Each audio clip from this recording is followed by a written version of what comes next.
오늘 저는 여러분과 함께 누가복음 19장의 3절과 4절에 있는 말씀을 가지고 삭개오의 한 경험을 통해서 예수가 보고 싶다라는 제목으로 함께 은혜를 나누도록 하겠습니다. 예수님을 만나서 구원을 얻고 또 새로운 삶을 사는 사람들 가운데에는 많은 부류의 사람들이 있습니다. 가난하고 배우지 못한 사람들부터 사회적 지위와 명성을 가진 사람들까지 그 부류는 정말 다양합니다. 다양한 부류의 사람들 가운데에는 사회로부터 소외받은 사람들과 사회의 냉대를 받는 사람들, 그리고 자신의 신앙을 차마 표현하고 살아가지 못하는 그런 사람들을 다 포함하고 있습니다.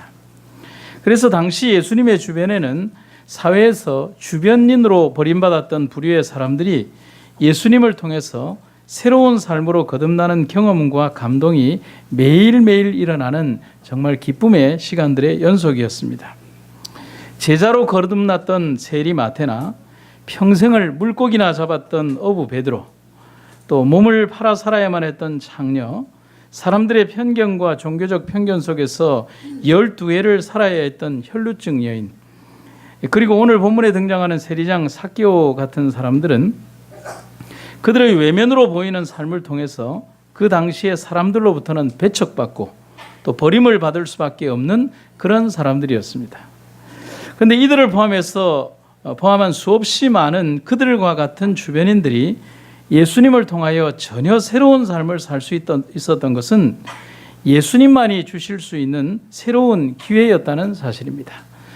그 시대의 제도적 장치나 국가적인 방법이나 사회적 어떤 구조들이 그들에게 줄 수 있는 기회가 아니라 예수님만이 주실 수 있는 유일한 감격적인 기회였다는 사실입니다. 그래서 위대한 청교도 설교가 토마스 구디는 이런 얘기를 합니다. 하나님이 사람의 외모를 보시지 않듯이 우리를 구원하는 조건도 내 것이지 않는다라고 했습니다. 하나님은 인간의 구원에 대한 어떤 편견도 가지고 있지 않으십니다.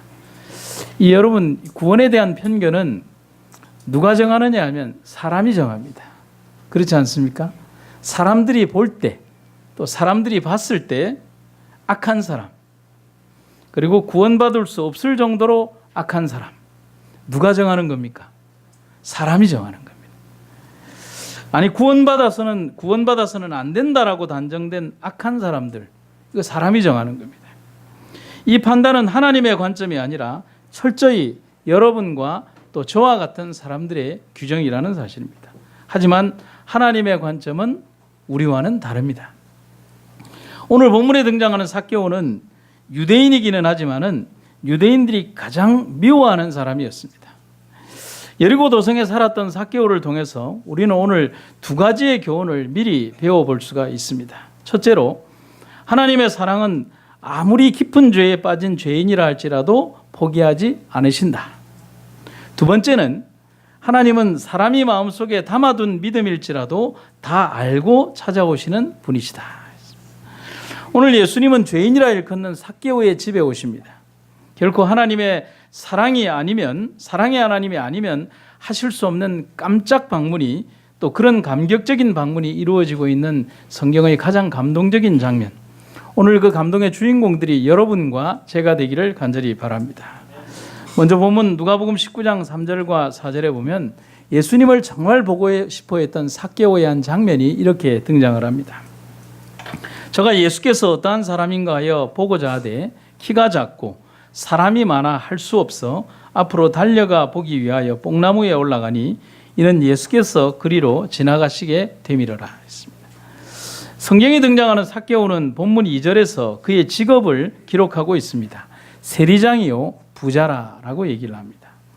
세리장은 그의 직업을 말하는 것이고, 그 직업을 통해서 많은 부를 축적한 사람이라는 의미에서 부자라고 기록하고 있습니다. 그가 가진 세리라는 직업은 로마로부터 하청을 받아서 로마의 세금을 상납하고 일정한 지역에서 통행세 등을 징수해서 막대한 이익금을 챙길 수가 있었습니다. 그래서 많이 거둘수록 이익이 되는 그런 구조였습니다. 그러니까 독하면 독할수록, 악랄하면 악랄할수록 돈을 많이 버는 그런 구조였습니다. 그 중에 바로 삭개오가 교통과 상업의 요충지인 여리고에서 세관원들의 우두머리였다는 사실입니다. 바로 그러한 사실 하나만으로도 삭개오는 자존심 강한 유대인들에게 자기 동족을 팔아먹는 씻을 수 없는 죄인으로, 그리고 원수 로마 사람보다도 더 미운 사람이 되어버렸습니다. 로마 사람들은 유대인들을 잘 모릅니다. 유대인을 잘 아는 삭개오는 어떻게 하면 돈을 더 받을 수 있는지에 대해서 연구하고 또 그렇게 했던 사람입니다. 그러니까 실제로는 로마 사람보다도 더 미운 사람이 바로 삭개오인 겁니다. 그래서 삭개오는 우리의 외형적 시각으로 보았을 때도 피도 눈물도 없는 돈만 하는 그런 수전노 같은 사람이 바로 삭개오였습니다. 그에게 자비심은 물론이고 돈이 되는 일이라면 무엇이든지 하는 그런 부류의 사람으로 각인됩니다. 그런데 우리가 알지 못하는 한 부분이 있습니다. 그것은 사람의 마음입니다. 얼음처럼 차가울 듯한 사람이지만은 그의 내면은 고민하고 있고 자신의 죄 때문에 근심하고 있고 아픈 마음으로 예수님의 말씀을 갈구하는 백성이 있다는 사실을 아는 이는 옆에 있는 다른 사람들이 아니라 하나님뿐이라는 사실인 것이죠. 2600년 전에 약관의 청년 다니엘이 제국의 왕 느부갓네살 앞에 나가서 했던 말을 한번 이렇게 읽어보도록 하겠습니다.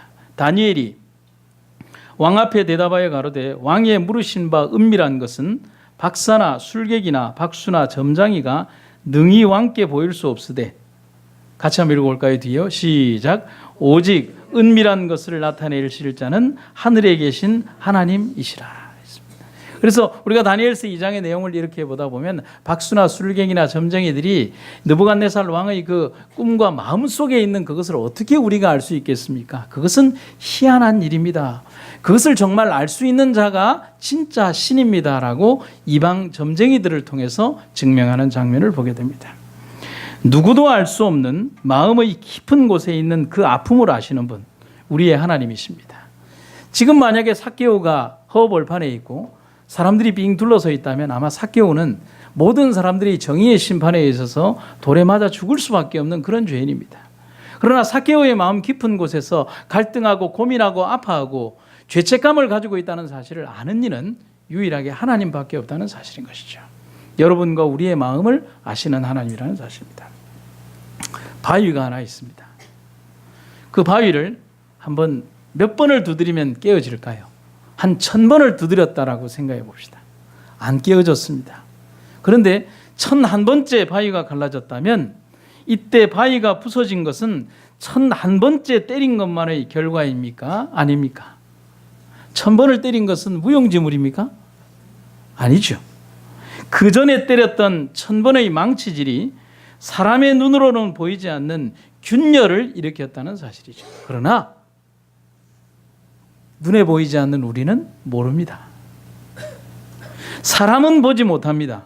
그러나 누구는 보십니다? 하나님은 보십니다. 그 내면의 균열을 하나님은 보신다는 사실입니다. 삭개오는 누가 보아도 죄인입니다. 맞습니까? 예, 맞습니다. 절대로 구원받지 못할 죄인입니다. 특히 유대인들 입장에서는 구원받지 못할 죄인이 아니라 조금 더 깊게 얘기를 하면 구원받아서는 절대로 안 되는 죄인이 누굽니까? 삭개오입니다. 동족을 팔아먹었으니까요. 하지만 하나님은 자신의 삶을 돌아보면서 자신이 죄인임을 인식한 삭개오를 이미 안아주셨습니다. 그래서 예수님의 여리고 방문은 그런 삭개오를 위하여 예비된 주님의 맞춤식 구원이었습니다. 여러분 공감하십니까? 네, 그렇습니다. 루터의 말을 한번 인용해 봅니다. 죄를 스스로 인식함이 구원의 시작이다. 여러분 마음이 아파올 때 있지 않습니까?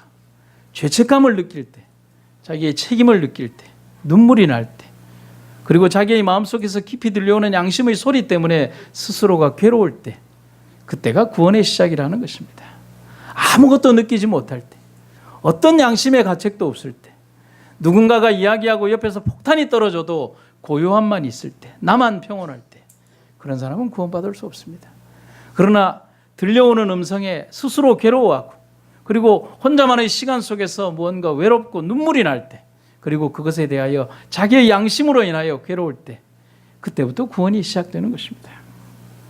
삭개오는 이미 예수님에 대한 믿음을 마음속에 간직하고 있었던 사람이었습니다. 그러나 그는 여전히 세금을 징수했습니다. 여러분 그걸 기억하시기 바랍니다. 그는 양심의 가책을 가지고 있었고 그리고 하나님을 간절히 찾고자 하는 마음도 가지고 있었지만 여전히 세금을 징수했습니다. 그게 어떤 장면에서 우리가 유추해 볼 수 있느냐 하면 그가 예수님께서 그의 집으로 들어가셨을 때 그가 깊은 감동을 받고 예수님에게 하는 말씀이 있죠.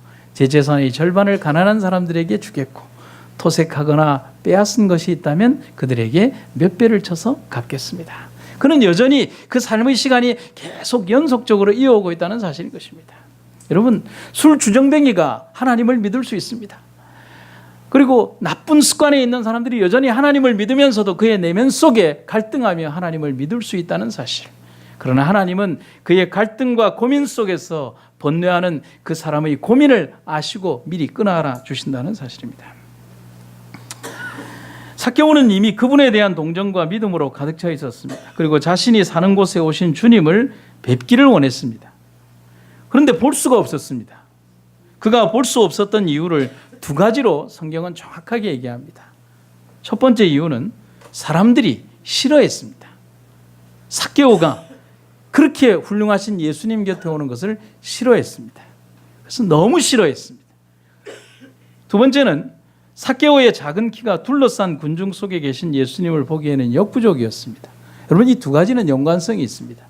삭개오가 예수님 곁으로 가는 게 너무 싫었던 사람들이 키 작은 삭개오를 보지 못하도록 그냥 그 앞에 바리케이트를 쳐버리는 그런 모습인 것이죠. 두 가지의 조건이 다 충족되는 것입니다. 그런데 우리가 성경 속에서 꼭 배워야 하는 메시지가 이 장면에도 등장합니다. 그것은 삭개오의 한 행동 속에서 보여준 끈질김이라는 단어입니다. 인내라는 단어죠. 그런데 이 단어는 모든 구원받은 사람들에게 공통적으로 등장하는 단어라고 할 수 있습니다. 예수님을 만나서 병고침을 받고 용서함을 받고 구원을 받은 사람들, 그들은 모두 다 포기하지 않는 열정을 가진 사람들이라는 공통점을 지니고 있습니다. 몇 번의 반대나 혹은 무시나 어떤 다른 일들 때문에 그래 이만큼이면 됐다라는 것에 만족하는 것이 아니라 어떤 난관과 어려움이 있다 할지라도 내가 만나야 될 예수님을 포기하지 않는 끈질김과 인내. 여러분 여기에 제가 이 끈질김과 인내라고 하는 장면의 그 배경화면으로 쓴 이 사진을 한 장 보시면 눈이 온 다음 날 한 마리 새가 둥지에 돌아가지도 못하고 이렇게 데크의 한 끝쪽 변에 서서 내리는 눈과 비를 처절하게 받으면서도 이렇게 웅크리고 있는 장면. 저는 이 설교를 준비하면서 한참을 이 장면을 봤습니다. 그리고 삭개오를 떠올리게 되었습니다. 또 다른 하루의 삶을 이어가기 위해서 휘몰아치는 비를 견뎌내야 하는 저 새처럼 구원의 값을, 구원에 대한 값어치를 소홀히 해서는 안 된다는 사실인 것입니다. 그것은 우리의 기분이나 느낌이나 생각 속에 혹은 반대에 있다고 해서 그것을 소홀히 취급할 수 있는 일이 아니라고 하는 사실입니다. 12회를 혈루증으로 앓았던 여인의 처절한 손길, 말씀만 하시면 낫겠다라고 외쳤던 백부장의 그 간절한 믿음, 친구를 낫게 하기 위해서 예수님이 계신 집의 지붕을 뜯어내고 중풍병자를 내렸던 집요한 4명의 사람들, 그리고 감겨진 자신의 눈을 뜨게 하기 위해 여리고가 다 떠나가도록 소리쳤던 소경 바디메오. 이 모든 사람들의 공통점은 바로 결코 포기하지 않는 열정을 지녔다는 사실입니다. 그 열정이 가능했던 이유는 주님이 가지신 그 능력을 확신하고 믿었기 때문에 가능했다는 사실입니다. 오늘 우리에게 그런 믿음이 없다면 우리의 믿음은 연속적으로 가지 못한다는 사실이죠. 사람과의 사이에서 실망하고 때로는 교회의 구조 때문에 실망하고 여러 가지 일들 때문에 실망한 그 이유들로 하나님을 등지는 많은 일들, 우리의 마음속에 정말 하나님을 사랑한다면 어떠한 난관과 칼끝이 우리의 목을 점여온다 할지라도 우리는 주님을 잡아야 한다는 그런 간절한 손길로 주님의 옷 끝자락을 잡는 믿음을 유지해야 할 것입니다. 삭개오는 예수님을 보기 원했습니다. 여러분도 보시기를 원하십니까? 삭개오처럼 그렇게 간절히 원하십니까?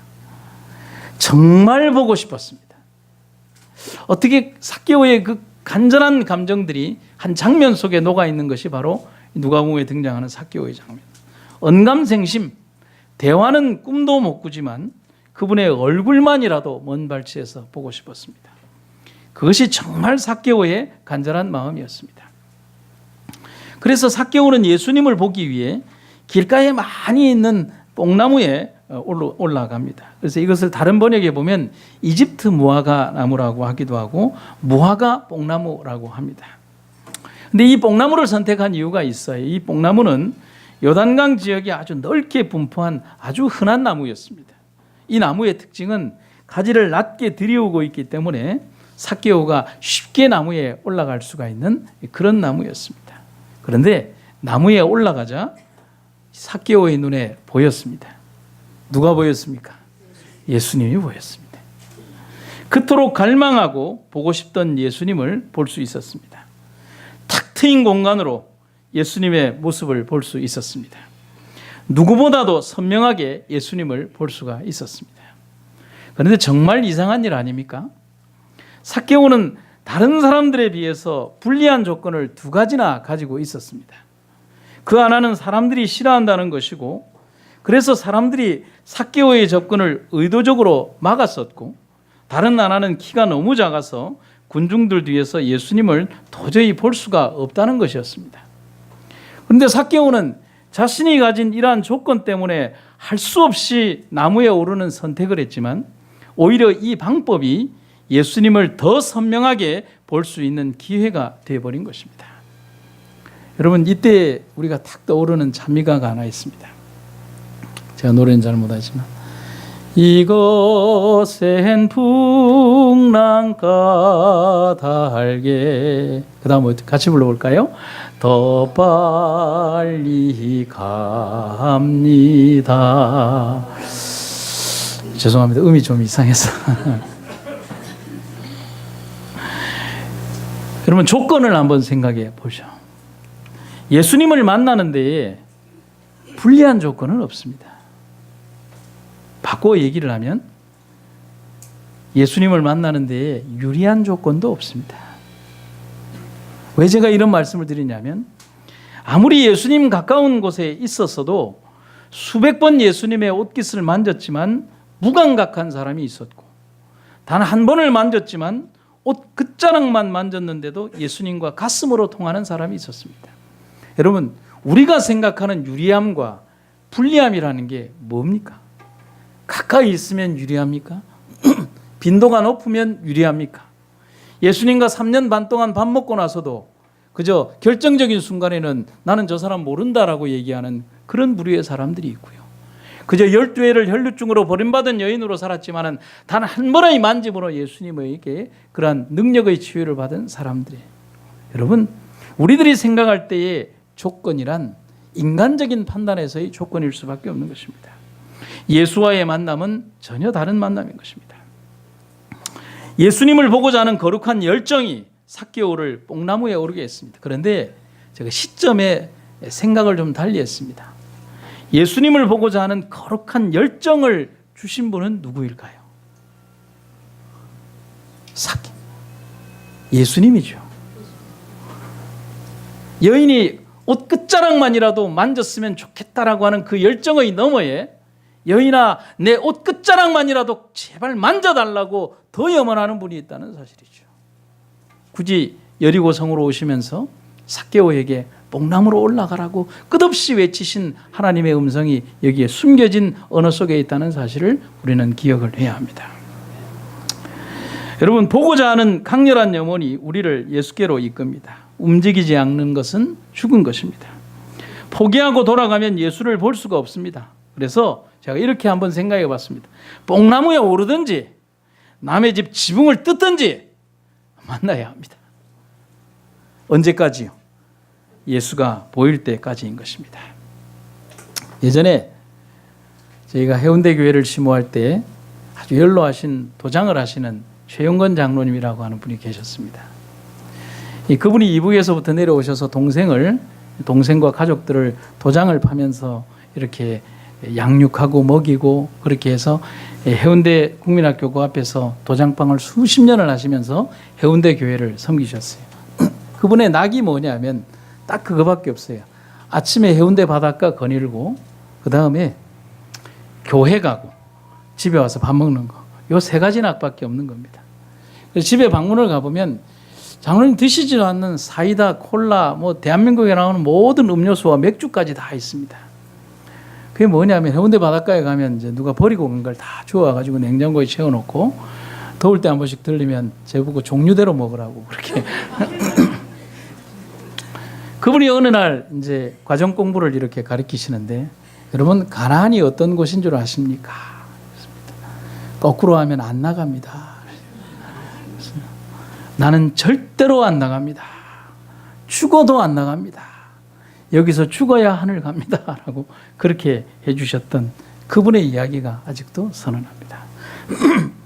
우리는 분명히 그것이 뽕나무이든지 남의 집 지붕이든지 절대로 나가서는 안 됩니다. 주님의 품 안에서 거룩한 주의 능력 안에서 주님을 만날 때까지 우리의 거룩한 발걸음이 이어지게 되기를 주의 이름으로 축원합니다. 그래서 이런 얘기가 있습니다. 가만히 앉아 있는 자는 넘어지지도 않는다. 아무것도 시도하지 않는 사람은 아무것도 얻을 수 없습니다. 삭개오는 포기하지 않았고 그 결과로 예수님을 볼 수 있었고 구원받을 수 있었습니다. 우리에게 바로 이런 믿음이 있기를 주의 이름으로 축원합니다. 이어지는 말씀에 보면 누가복음 19장 5절에서 이제 예수님께서 삭개오를 부르시는 장면이 있습니다. 삭개오야 속히 내려오라. 내가 오늘 너의 집에 유하여야 하겠다 하시니. 여러분 성경 속에서 등장하는 예수님은 항상 동일한 모습으로 나오는데 항상 사람을 찾아가시는 분으로 나옵니다. 죄인은 절대로 스스로의 의지로 예수님을 부를 수 없습니다. 예수님이 먼저 죄인에게로 오십니다. 예수님을 부르기 이전에 예수님이 먼저 우리를 부르십니다. 뽕나무로 올라간 삭개오는 예수님을 볼 수는 있지만 감히 부를 수도 그분께 갈 수도 없었습니다. 마음에 담아둘 수밖에 없는 가슴 시린 믿음, 나는 죄인이라서 당신을 이리 오라고 할 수도 없는 연약한 믿음, 그리고 쫓겨서 올라간 뽕나무 위에서 당신을 보는 것만으로도 만족하는 그런 연약한 믿음의 사람. 그가 예수님을 만날 수 있는 방법은 그분이 오시는 것입니다. 예수님은 삭개오가 있는 그 자리 나무 아래로 오셨습니다. 그리고 말씀하십니다. 삭개오야 속히 내려오라. 내가 오늘 너의 집에 유하여야 하겠다 했습니다. 너의 집, 삭개오의 집으로 가시겠다는 예수님의 선언은 삭개오는 물론 모든 이들에게 충격이 아닐 수 없었습니다. 저는 삭개오의 이런 믿음의 제목을 한번 붙여보았습니다. 쑥스러운 믿음, 부끄러운 믿음, 숨고 싶은 믿음. 여러분 그런 믿음 여러분 있지 않습니까? 너무 미안해서, 사랑하지만 너무 미안해서 숨기고 싶은 그런 마음. 가슴 앓이하는 사람처럼, 상사병을 앓는 여인의 마음처럼, 사랑할 수 없는 지체 높은 사람을 사랑하는 천한 종의 마음처럼 드러내놓고 표현할 수 없었던 믿음이 삭개오의 믿음이었습니다. 그러나 주님을 만나는 순간, 주님이 삭개오 자신의 집으로 오시는 순간 그의 내면 속에 숨겨진 믿음의 심지는 촛불이 되고 횃불이 되고 급기야 화산처럼 터지는 순간이 되었습니다. 여러분 우리의 삶에도 그렇게 주님이 계셔야 하겠습니다. 세상 속에서 세상으로만 방향을 잡아가는 우리의 삶을 수정하고 하늘을 향해서 갈 수 있도록 내 인생의 키를 주님께 맡기시기를 간절히 바랍니다. 조금 전 말씀드린 것처럼 예수님이 삭개오를 뽕나무에 올라가게 하셨습니다. 그 예수님이 오늘의 우리를 부르십니다. 그리고 그의 눈물과 열정에 웃음과 사랑으로 응답해 주시는 분도 분명히 우리의 예수님임을 잊지 마시기를 간절히 바랍니다. 어쩌면 오늘의 삭개오, 뽕나무에 올라가는 삭개오는 바로 나 자신이고 여러분들임을 잊지 마시기를 간절히 바랍니다. 어떤 연로하신 어머니와 아들의 이야기입니다. 80이 훨씬 넘은 노모가 뜬금없이 평생 동안 믿지 않던 교회를 80이 넘어서 나가게 되자 아들이 그것을 정말 싫어했습니다. 아니, 평생 안 믿던 양반이 갑자기 교회를 나간다고 하니 아들이 아주 탐탁지 않았습니다. 하지만 마땅히 말릴 핑계가 없었던 아들과 어머니 사이에 어떤 한 사건이 벌어지게 됩니다. 어느 날 어머니가 아들에게 대나무 채반을 주면서 아들에게 앞내가에 가서 물을 좀 담아와 달라고 부탁을 합니다. 여보시게 아들, 이 대나무 채반으로 앞내가에서 물 좀 떠주시겠나. 여러분, 채반은 물을 담을 수 없습니다. 아들은 기회다라고 생각을 하고 물을 담기 위해서 개울로 갔고 일부러 더 열심히 흐르는 냇가에서 채반을 풍덩이 떠서 왔습니다. 하지만 물이 있을 리 없습니다. 어머니는 그것을 보고 아이고, 물이 없네. 아드님, 또 한 번 떠주시면 안 되겠나? 아이고, 그러지요. 또 가서 흐르는 물에다가 이렇게 열심히 대나무 채반을 해서 또 하니까 또 어머니가 이야기를 아이고, 이번에도 또 물이 없네. 한 번만 더 해주시면 안 되겠나? 아들이 3번, 4번을 하고 난 다음에 이제는 아들이 어머니에게 채반을 내려놓고 이런 얘기를 합니다. 옳았구나. 어머니 보시오. 어머니는 이 대나무 채반과 같습니다. 이 아들이 참 모질러요. 지난주 목사가 무슨 말을 했는지 기억도 안 나고 담아둘 수도 없고 지금 저게 무엇으로 물을 담아오라고 하는지도 모르는 구멍 뚫린 채반과 같습니다. 그러니 어머니, 교회 나가봐야 아무 필요 없습니다. 여러분, 아들이 이런 얘기를 하면 될까요, 안 될까요? 참 모진 말이죠. 우리 저기 계신 우리 큰 누님들이 다 이 대나무 채반 같습니다. 오늘 내가 설교하고 문 나갈 때 뭔 소리인지 모르죠. 이 어머니가 60대 아들에게 이런 얘기를 합니다. 맞소. 아드님 말이 맞소. 나는 그 채반과 같소. 오늘 가서 들은 목사님의 말씀도 들으면서 잊어버리는 구멍 뚫린 바구니 같은 늙은이일 뿐이요. 하지만 자네가 물을 담기 위해서 시냇가에 여러 번 담그고 또 담그고 온 채반을 한번 보시게나. 그 사이사이에 끼었던 그 많은 먼지와 오물들이 사라진 것을 보지 않소? 그러면서 어머니가 이런 얘기를 합니다. 나는 늙었어. 담을 수 있는 그릇은 못 되지만 하나님 말씀을 들을 적마다 깨끗한 모습으로 씻음을 받을 수 있으니 어찌 하나님을 믿지 않겠소?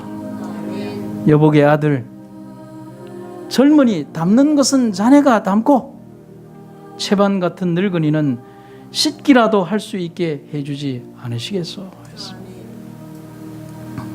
아들은 어머니의 이 말을 들으면서 인생의 깊은 진리를 깨닫고 자신은 담기 위하여 교회를 가고 어머니는 씻기 위하여 교회를 함께 다니게 되었습니다. 저는 그렇게 생각합니다. 예수를 믿는다는 것이란 뭘 말할까? 예수를 믿음이란 오늘 내가 꼭 영웅이 되는 것은 아닙니다. 내가 오늘 예수를 믿었다고 세상을 바꿀 수 있는 것도 아닙니다. 위대한 사람이 되는 것도 아닙니다. 예수를 만남이란 또 예수를 믿음이란 그런 것이 아닐까.